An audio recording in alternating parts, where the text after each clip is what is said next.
बचाओ, मुझे बचाओ। आवाज बहुत कमजोर थी लेकिन साफ थी। अरे ये किसकी आवाज है? तुम कौन हो?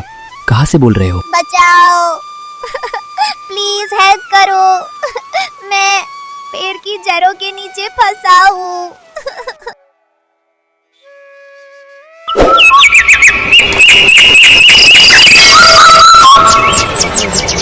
सीता को पता नहीं था कि उसकी सौतेली माँ उसके साथ क्या करने वाली है।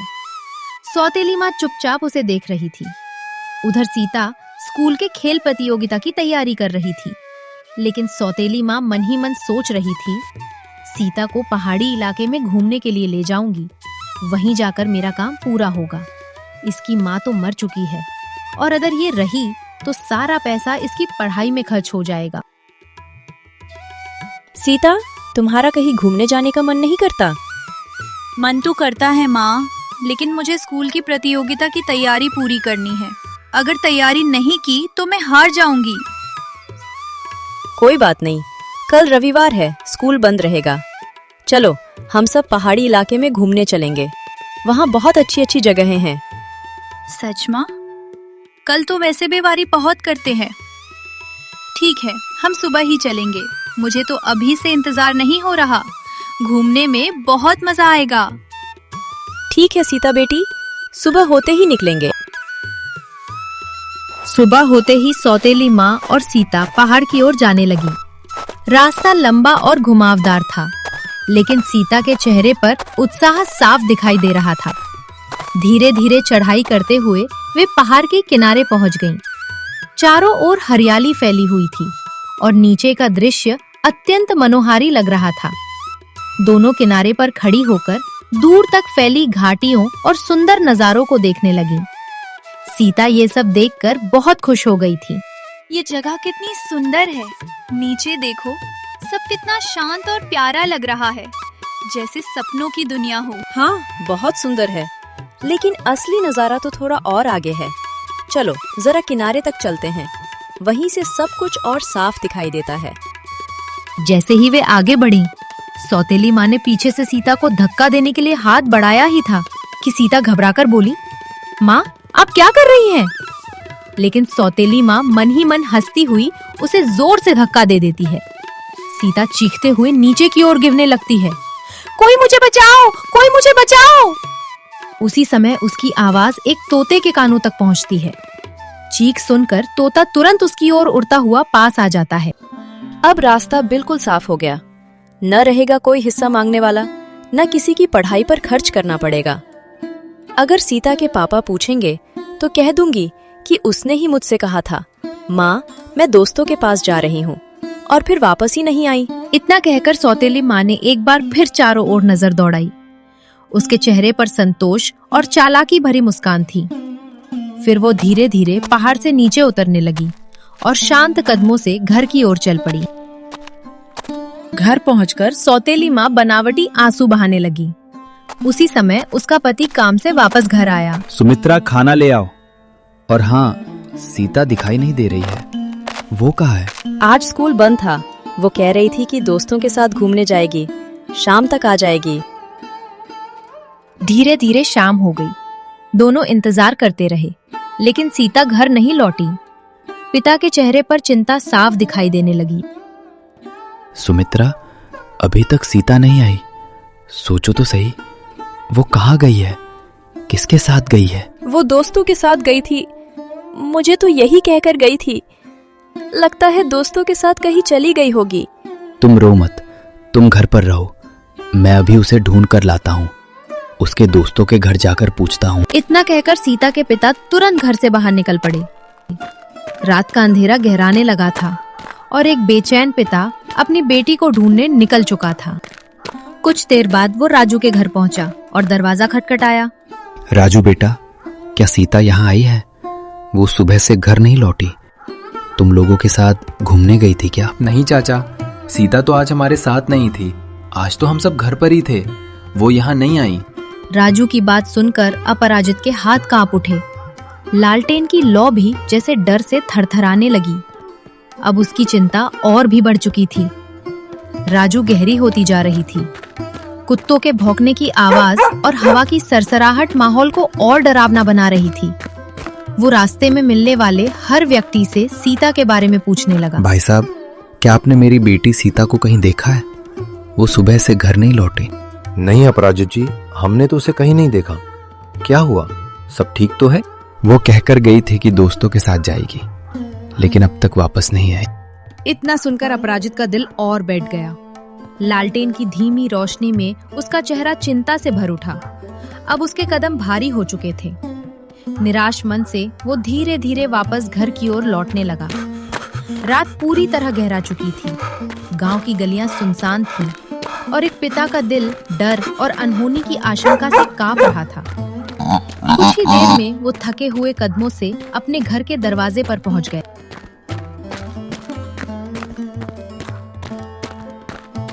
क्या हुआ जी? सीता मिली क्या? मैं तो कब से घबराई बैठी हूँ, कहीं उसे कुछ हो तो नहीं गया?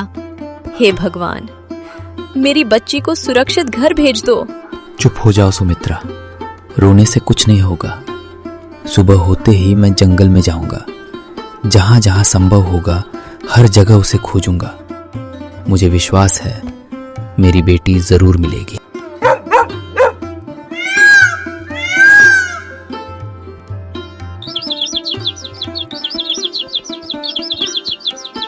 रात किसी तरह बीत गई। पहली किरण के साथ ही अपराजित उठ खड़ा हुआ। आसमान में हल्की लालिमा फैल रही थी और पक्षियों की चहचहाहट सुनाई देने लगी थी, लेकिन उसके मन में बेचैनी और डर अब भी छाया हुआ था। दृढ़ निश्चय के साथ वो जंगल की ओर सीता को खोजने निकल पड़ा। जंगल के बीचों बीच एक पुराना तालाब था। उसके किनारे अपराजित बेचैनी में इधर उधर भागते हुए सीता को खोज रहा था। उसकी आंखें लाल हो चुकी थीं, चेहरा भीग चुका था, बारिश से भी और आंसुओं से भी। आसमान में काले बादल गरज रहे थे। तेज बारिश अब तूफान का रूप ले चुकी थी। तालाब का पानी उफान मारने लगा था, फिर भी वो रुक नहीं रहा था। सीता बेटी, कहाँ हो तुम? डर मत, मैं आ गया हूँ। बारिश और तेज हो गई, बिजली चमकी, पूरा जंगल एक पल के लिए उजाले में डूब गया। तभी कहीं दूर से एक कांपती हुई आवाज सुनाई दी। बचाओ, मुझे बचाओ। आवाज बहुत कमजोर थी, लेकिन साफ थी। अरे, ये किसकी आवाज है? तुम कौन हो?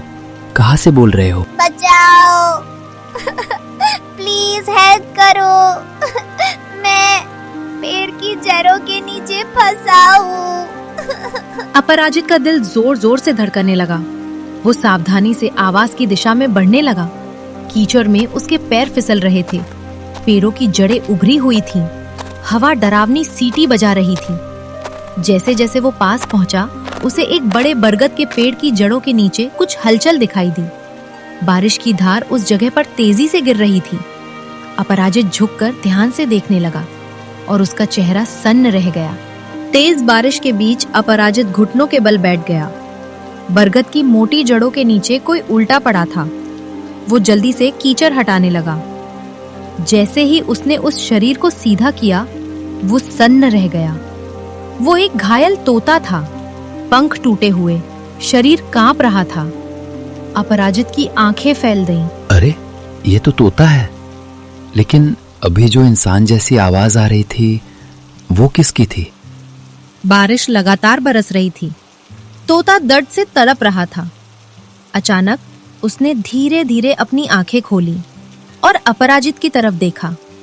वो आवाज मैंने ही लगाई थी। अपराजित का दिल एक पल के लिए रुक सा गया। उसे यकीन ही नहीं हुआ। तूने? लेकिन तेरी आवाज तो इंसान जैसी थी। मैं सीता के साथ रहता था। उसकी बातें सुन सुनकर मैं इंसानों की आवाज निकालना सीख गया। मैंने ही आपको बुलाया क्योंकि सीता मुसीबत में है। अपराजित की आंखों से आंसू बारिश में घुल गए।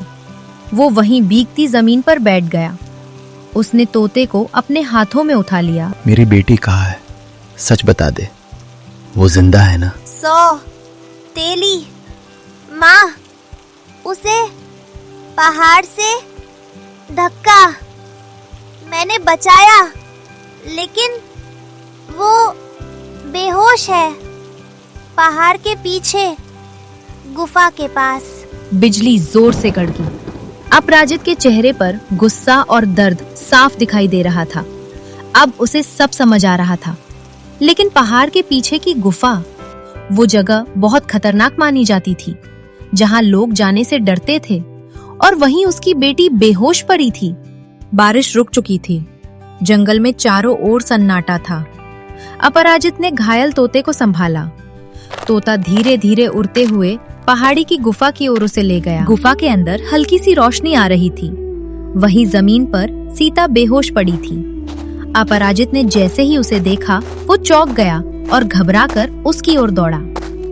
सीता बेटा, उठो, मैं आ गया हूँ। आंखें खोलो बेटी, मैं तुम्हारे पास हूँ। अपराजित ने कांपते हाथों से सीता को उठाया। उसकी आंखों में पछतावा और दर्द साफ झलक रहा था। उसे खुद पर ही गलती का एहसास हो रहा था कि वो अपनी बेटी को बचा नहीं सका। सीता बेटा, ये सब कैसे हुआ? तुम यहाँ इस हालत में कैसे आ गई? मैं कितने दिनों से तुम्हें ढूंढ रहा हूँ। हर रास्ते, हर गांव, हर जंगल में तुम्हारा नाम पुकारता रहा। बताओ बेटा, सच सच बताओ, तुम्हें यहाँ किसने छोड़ा? किसने तुम्हारे साथ ऐसा किया? डरना मत, मैं यही हूँ।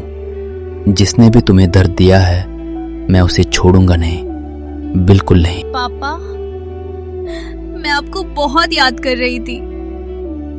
माँ मुझे पहाड़ पर घुमाने के बहाने ले गई थी।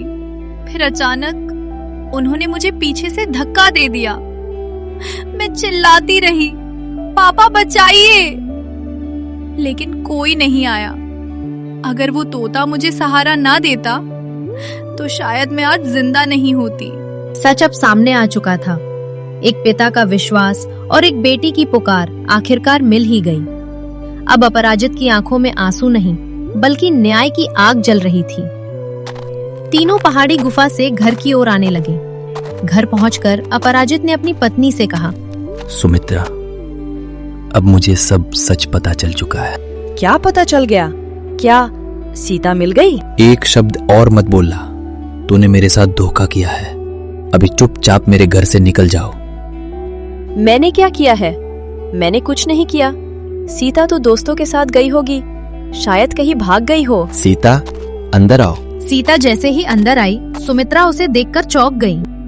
सीता, अपने पिताजी को समझाओ, मैंने तुम्हारे साथ क्या किया?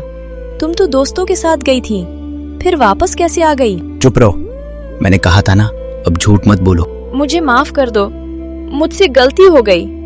मैंने सोचा था मैं इसकी सौतेली माँ हूँ। आप जो पैसा देते थे वो इसकी पढ़ाई में खर्च हो जाता था, इसलिए मैंने सोचा इसे अपने रास्ते से हटा दो। मुझे माफ कर दो। अब कोई माफी नहीं होगी। चुपचाप इस घर से निकल जाओ। सुमित्रा रोते हुए घर से बाहर चली गई। दरवाजा बंद हो गया। सच की जीत हुई और कहानी यहीं समाप्त होती है। दोस्तों, अगर आपको ये कहानी अच्छी लगी हो तो लाइक, सब्सक्राइब, कमेंट और शेयर जरूर कीजिए।